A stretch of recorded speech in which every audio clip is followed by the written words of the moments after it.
सभी युवा गांव से शहर जाने लगे और उनके माता पिता का रो रो कर बुरा हाल था। सभी लोग यही बात कर रहे थे कि ऐसा क्यों हुआ जो अपने ही बेटों से में दूर होना पड़ रहा है।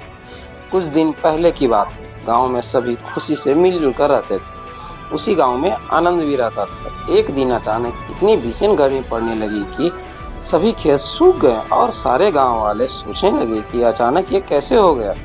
महीने बीतते गए और इस समस्या का कोई समाधान नहीं मिला। तो सभी युवा बेरोजगार होकर घर गांव छोड़ शहर कमाने चले गए।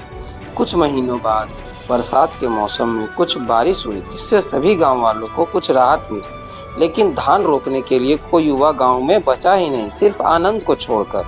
तो सभी मिलकर पंचायत बुलाते हैं और आनंद को बुलाया जाता है।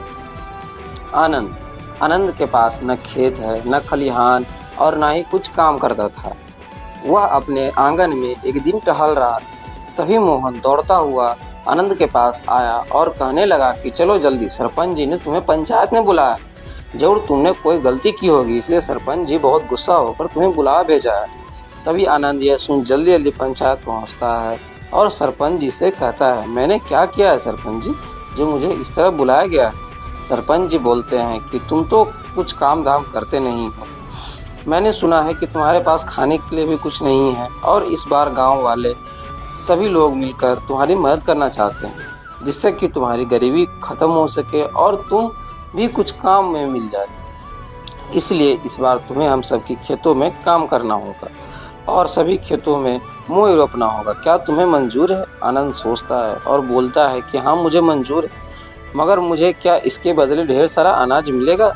तो सभी लोग बोलते हैं कि हम तुम्हें सालों भर अनाज देंगे, जिससे कि तुम्हें कोई और काम करने की जरूरत नहीं पड़ेगी। इसे सुन आनंद काम पर लग जाता है और अपनी मेहनत और लगन से सभी खेतों में नहरों के माध्यम से पानी पहुंचा कर फसल उगाता है।